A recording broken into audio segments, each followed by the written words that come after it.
오늘부터 40일 감사 캠페인이 시작이 됩니다. 무엇보다 감사한 것은 끝날 것 같지 않던 무더위가 끝나고 이제 오히려 새벽에는 추울 정도로 그렇게 아주 시원한 가을을 맞이하게 하신 것 먼저 하나님 앞에 감사하고요.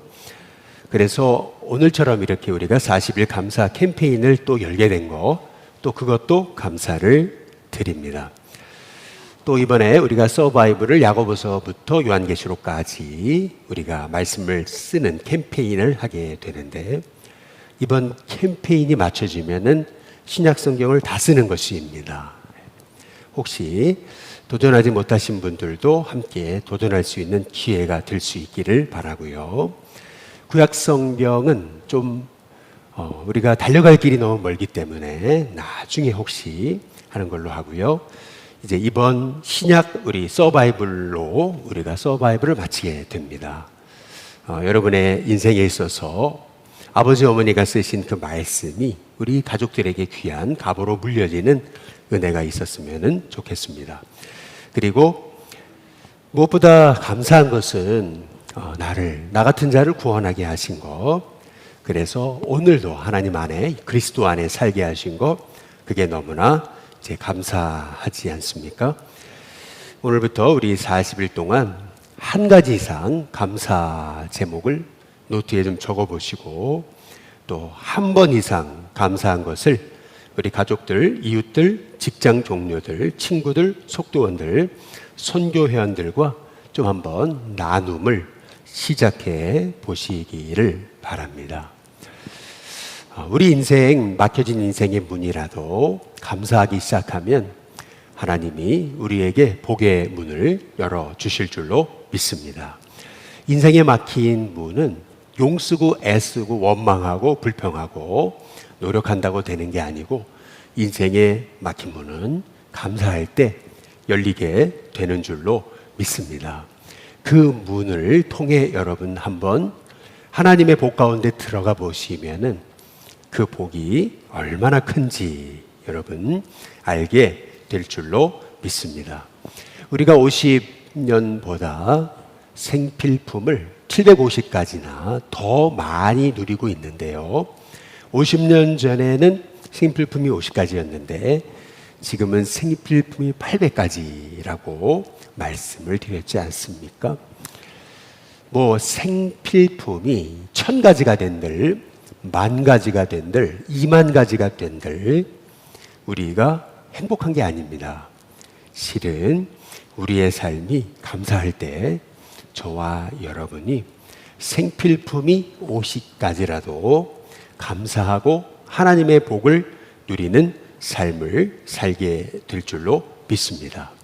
복된 삶은 감사하는 삶이고, 참 보람 있는 삶을 사는 비결도 다른 게 아니고 감사하는 삶인 줄로 믿습니다.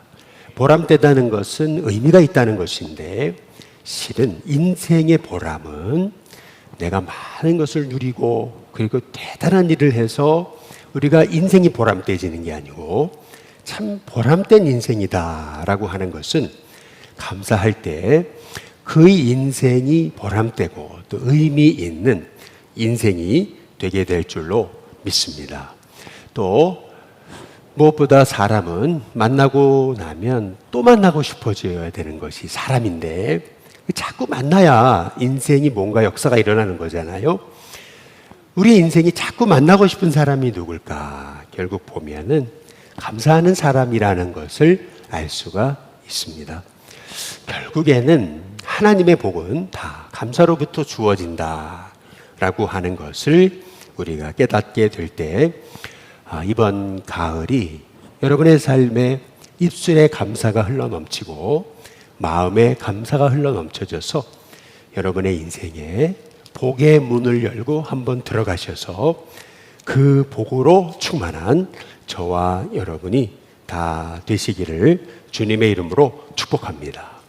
오늘부터 야고보서 말씀을 보게 되는데요, 조금 깁니다. 매일 읽고 묵상하는 말씀이 좀 긴데, 그 이유는 이제 서바이벌 본문대로 나가고 있기 때문이라고 하는 것을 좀 양해해 주시고, 무엇보다 우리가 말씀 한 구절 한 구절을 그냥 흘려보내는 것이 아니라 가슴에 새기고, 그래서 가슴에 새겨진 말씀을 통해서 여러분의 삶이 새로워지는 은혜가 있게 되시기를 주님의 이름으로 축복합니다. 야고보서의 저자는 예수님의 형제 야고보를 의미하는 거죠. 이 야고보는 초대교회의 영적 지도자, 예루살렘에서 열렸던 1차 공의회 의장으로 있었던 바로 초대교회 어른이 이 야고보서의 저자 야고보였던 거죠. 이 야고보서의 저자가 바로 예수님의 형제 야고보다라고 하는 것을 우리가 기억하는 것이 중요한 이유는 뭐냐 하면은, 초대교회의 굉장한 이단이었던 영지주의를 주창했던 말시온이라고 하는 사람은 야고보서를 성경으로 보지 않았죠. 왜냐하면 실천을 강조하는 그 말씀이 이 영지주의하고는 맞지 않았던 거예요. 영지주의는 지금의 구원파랑 비슷한 거죠. 영은 구원받았으니까 어떻게 살든 상관없다, 몸은 상관없다, 영지주의입니다. 그래서 이 행동하는 거, 이 삶을 강조하는 야고보서는 그들에게 있어서는 성경이 아니었던 거죠. 그러나 그것이 얼마나 잘못되었는지 우리는 구원파를 통해서 비윤리적인 삶의 모습들이 계속 쏟아져 나오는 것을 통해서 우리가 볼 수 있는 것 아니겠어요? 또한 심지어는 루터조차도 야고보서를 지푸라기 복음이다 이렇게 얘기를 했습니다. 지푸라기 붙잡으면 안 되잖아요. 낭떠러지 떨어지는데 결국 지푸라기 붙들면은 죽는 거잖아요. 그렇게 루터는 야고보서를 그렇게 조금 평가절하했던 것을 볼 수가 있습니다. 그래서 우리가 이 야고보서의 저자는 예수님의 형제 야고보라고 하는 사실을 우리가 기억할 때 오늘 이 말씀이 얼마나 소중한 말씀인가라고 하는 것을 우리가 깨달은 거죠. 그래서 1장 1절에 야고보는 흩어져 있는 12지파에게 문안한다라고 이렇게 말씀하거든요. 흩어져 있는, 다시 말하면 디아스포라, 그리스도인들, 유대인들을 얘기하고 있는 거죠. 베드로전서 1장 1절에도 흩어진 나그네 이렇게 말씀하고 있는 것을 볼 수가 있어요. 다시 말하면 흩어져 있는 12지파잖아요. 이 12지파라고 하는 것이 의미하는 것은 모든 초대교회 성도들, 바로 우리 모든 그리스도인들에게 주시는 하나님의 음성이라고 보시면 되겠습니다. 이 야고보서를 통해서 우리가 이 야고보가 강조하고 있었던 신앙의 핵심이 있습니다. 그 핵심 한 가지, 우리가 야고보서를 묵상하면서 우리 마음속에 새겨야 될 가장 중요한 핵심은 뭐냐면은, 신앙은 실천이다라고 하는 그러한 부분인 것입니다.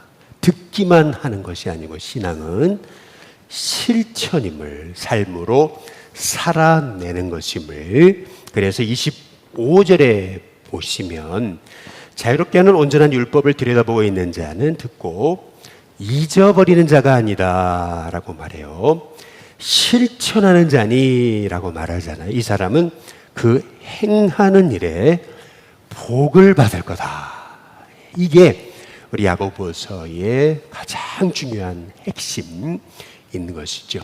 말씀은 들었는데 듣고 바로 잊어버리는 자, 행하지 않는 자는 어떤 사람이냐 하면은, 거울을 봤어요. 아침에 오늘 말씀을 전하기 위해 딱 거울을 봤는데 머리가 떴잖아요. 어제 머리를 자르러 갔는데 이 미용사가 머리를 이쪽을 튀어나오게 잘랐더라고요. 아, 그렇구나. 이 미용사가 잘못 잘랐구나. 제가 어젠 정신이 없어가지고 머리를 못 봐가지고. 그러면 어떻게 해야 되겠어요? 다시 미용실에 가서 좀 다시 잘라달라고 얘기를 해야 되지 않겠어요? 마찬가지로 거울을 봤는데 잊어버리는 사람, 어떤 사람이에요? 머리가 떴는데 뜬 채로 살아가는 거고, 눈곱이 꼈는데 낀 채로 살아가는 거고, 얼굴에 더러운 게 묻었는데 묻은 대로 살아가는 사람하고 이제 똑같은 거죠. 다시 말해서 하나님의 말씀을 매일 들여다봄을 통해서 나를 새롭게 하셔서 그래서 나를 복된 사람으로 하나님이 만드시고자 이 하나님의 말씀을 주신 건데 우리는 듣기만 한다면 듣고 행하는 사람이 되지 못하면 어떻게 되는 거냐면은 22절에 보니까 이렇게 말씀하고 있는 거죠. 너희는 말씀은 행하는 자가 되고 듣기만 하여 자신을 속이는 자가 되지 말아라. 이렇게 말씀하고 있잖아요. 말씀이 우리 안에 임했어요. 근데 행하지 않는다는 것은 알고 있어요. 그런데 행하지를 않는다는 것은 결국 자기를 속이는다라고 하는 것이죠. 우리가 기억해야 되는 것은 여기 18절에 한번 보시면은 그가 그 피조물 중에 우리로 한 천 열매가 되시게 하시려고 자기의 뜻을 따라 진리의 말씀으로 우리를 낳으신 겁니다. 하나님의 말씀으로 낳으신 거예요, 우리를.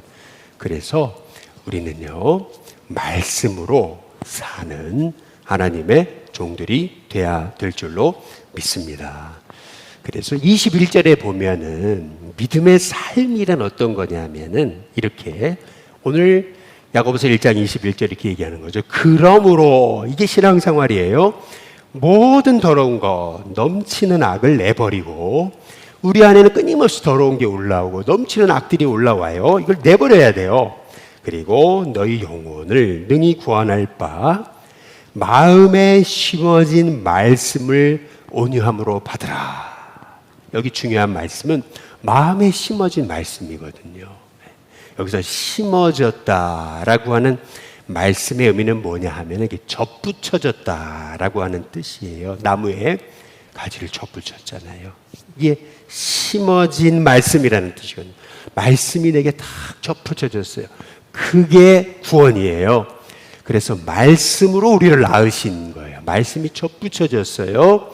그러니까 결국에는 원나무에 가지가 접붙여졌잖아요. 그러면은 이 접붙여진 가지는 끊임없이 거기에서 영양분을 공급받아야 되는 거죠.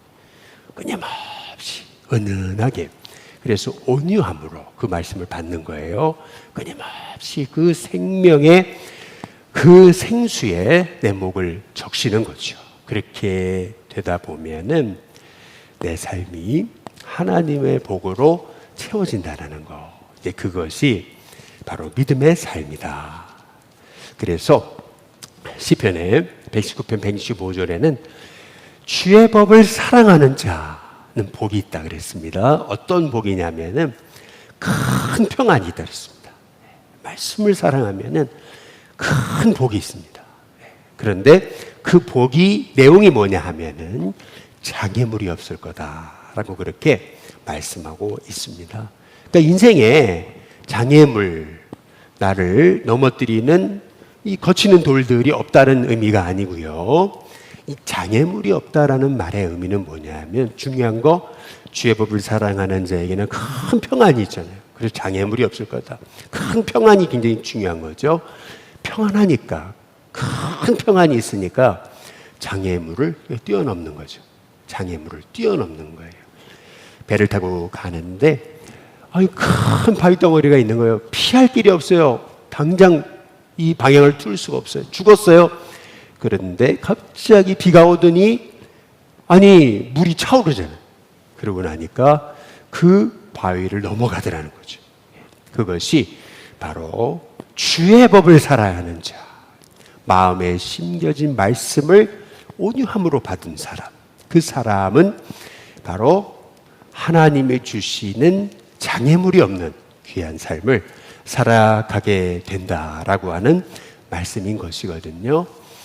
저와 여러분이 이제 이 40일 동안 말씀을 가슴에 새겨 여러분의 삶에 말씀을 온유함으로 받고 그래서 큰 평안이 흘러넘침으로 감사함이 흘러넘치게 되므로 저와 여러분의 인생의 장애물도 더 이상 장애물이 되지 않는 은혜가 있게 되시기를 주님의 이름으로 축복합니다. 그래서 오늘 말씀에는 7가지 복을 말씀하고 있는 거예요. 먼저 2절에 보면은 시험이 와도 시험을 온전하게 기쁘게 여기는 사람, 그 사람은 믿음의 시련이 인내를 만들어낸다. 그 인내는 우리를 어떤 사람으로 만드냐면은 온전하고 구비하여 부족한 게 없이 다 준비되었어요. 갖추어졌어요. 그래서 조금도 부족함이 없는 인생이 되게 한다라고 하는 거죠. 오기로 우리가 인내를 견뎌내는 게 아니고 믿음으로 견뎌내는 거. 그래서 여러 가지 시험을 만나거든 온전히 기쁘게 여겨라. 감사함으로 받아라. 라고 하는 말씀이죠. 그런데 인내를 우리가 이루어갈 때 지혜가 부족하잖아요. 그럴 때는 5절 말씀처럼 후히 주시고 꾸짖지 아니하시는 하나님께 기도해라. 그러면 주신다. 그런데 중요한 거 6절 믿음으로 구해라. 의심하지 말아라. 의심하는 자는 마치 바람에 밀려 요동하는 바다 물결 같다. 바다 물결 어때요? 바람만 불었다면 요동치잖아요. 당연히 하나님께 좋은 것 얻을 수가 없죠. 꼭 의심하는 자는 8절 말씀처럼 두 마음을 품은 사람 같다. 더블 포커스드 된 사람이다. 그래서 아니 더블 포커스예요. 그러다 보니까 제대로 보지를 못하는 거죠. 여러분, 저와 여러분이 지혜가 부족할 때 후히 주시고 꾸짖지 아니하실 하나님께 구하고 믿음으로 구하는 하나님의 종이 돼서 여러분의 삶에 하나님이 주시는 지혜로 충만하시기를 주님의 이름으로 축복합니다. 그리고 9절에 낮은 형제는 자기 높음을 자랑하고, 낮은 형제라고 해가지고 낮은 자존감으로 살지 말고, 또 부한자라고 해가지고 우쭐대고 목에 힘주지 말고, 그 이유는 우리 인생 풀의 꽃과 같기 때문에 딱 뜨거운 바람이 불면 꽃은 떨어지고 그렇게 예쁘던 꽃도 너무 보기 싫잖아요. 마찬가지로 부한자도 그 행하는 일에 이와 같이 쇠잔할 것이니까 그 조금 더 가진 거 아무것도 아닌데 그것 가지고 엄청난 그러한 권세를 가진 양 그렇게 목에 힘주고 살지 말아라. 겸손해라. 그거 하나님이 뜨거운 바람 부시면은 다 사라진다. 이제 그 말씀인 것이죠. 12절에 시험을 참는 자 복이 있다. 시련을 건져내는 자 생명의 면류관 주신다. 생명의 면류관 바라보면서 시험을 잘 견뎌내라. 그러나 인생의 유혹도 있다. 그러나 그 유혹은 하나님 주시는 게 아니다. 그것은 자기 욕심에 끌려 미혹됩니다. 욕심이 잉태하면 죄를 낳는다. 그래서 17절 온갖 좋은 것은 하나님께로부터 오는 거다. 자꾸 더 그러면서 그렇게 욕심내지 말아라. 주신 것에 감사해라 라고 하시는 그러한 말씀인 거죠. 이 19절에 보면은 우리가 할 일, 내 사랑하는 형제들아 너희가 알지니 사람마다 듣기는 속히 해라. 왜 하나님이 귀를 2개 주시고 입을 하나 주셨냐? 2번 들으라고. 그렇죠. 듣기는 속히 하고 말하기는 더디해라. 귀가 2개고 입이 하나니까 말하는 것보다 듣는 것을 2배로 해라. 그리고 성내기도 더디하라. 20절 사람이 성내는 것이 하나님의 의를 이루지 못한다. 절대 성내는 것으로는 하나님의 의를 이룰 수 없다. 오늘 우리가 이 말씀을 기억하면서 하나님 내가 분노로 살지 않게 하시고 하나님 제가 하나님 말씀으로 살게 하옵소서 기도하는 저와 여러분이 되시길 주님의 이름으로 축복합니다. 마지막으로 26절, 27절에 보면은 우리가 경건한 삶을 살기 원하잖아요. 진정한 경건이 뭐냐? 3가지를 얘기하고 있어요. 첫 번째는 입술을 다스리는 거. 2번째는 어려운 사람을 돌보아주는 거. 그리고 3번째는 자기를 지키는 거. 이 3가지가 바로 진정한 경건이다. 아니, 경건하다 그러면서 입술을 함부로 말하는 거, 그거는 경건한 게 아니다. 함부로 말하는 거, 그것은 자기 마음을 속이는 거다. 그래서 입에 재갈을 물려라. 이것이 경건의 비결이다. 그리고 하나님 앞에서 정결하고 또 더러움이 없는 경건은 어려운 사람을 돌봐주는 거다. 그리고 자기를 지킬 줄 아는 거다. 이 3가지 오늘 우리가 이 말씀을 통해서 우리는 이번 가을에 하나님, 우리로 하여금 우리 생각대로 살지 않게 하시고, 우리 감정대로 살지 않게 하시고, 우리 기분대로 살지 않게 하시고, 하나님 말씀대로 살 수 있게 인도해 주옵소서. 말씀대로 살려면은요, 말씀이 생각나야 되는 거거든요. 말씀대로 살고 싶은데 결정적일 때 생각이 안 난다면 말씀대로 살 수가 없는 거잖아요. 그래서 오늘 말씀처럼 말씀을 마음에 심어야 되는 거죠. 접붙여야 되는 거죠. 그러려면 온유함으로 말씀을 받는 거예요. 끊임없이 말씀을 내 안에 온유함으로 받는 거죠. 그렇게 될 때예요, 결국 내 생각과 말씀이 충돌하거든요. 항상 이 충돌할 때, 그때 내가 말씀에 순종해가지고, 그래서 우리가 가나의 혼인잔치를 보시면은 예수님이 물을 떠가지고 하인들에게 9가지 채우라 그러고 사람들에게 물 갖다 주라 하잖아요. 그런데 아니, 말도 안 되는 얘기를 무슨 물을 갖다 줬다가 뺨마담게 우리가 괜히 여기서 쫓겨나고 여기서 돌맞게요 그러지 않고 말씀에 순종해가지고 물을 갖다 주잖아요. 그랬을 때 포도주로 바뀌는 거죠. 알 사람이 없죠. 네. 다시 말해, 신앙생활이란 말씀대로 순종하여 가는 것이죠. 그랬을 때 물이 포도주로 바뀌는 겁니다. 내가 생각지 못했던 하나님의 은혜와 기적이 일어나는 거. 그래서 내 인생이 처음보다 나중이 나은, 내 인생이 갈수록 나아지는 인생이 되는 비결, 내 인생이 참 부족했는데 미련했는데, 내 인생이 참 능력이 없었는데 힘이 없었는데 내가 할 수 있는 게 하나도 없었는데 내 인생이 갈수록 복이 되는 비결, 처음 포도주보다 나중 포도주가 낫다, 이제 이런 인생이 되는 비결, 그것은 바로 이 말씀에 순종해서 물을 사람들에게 말씀대로 순종해서 사람들이 갖다 줬던 하인과 같은 인생으로 사는 거.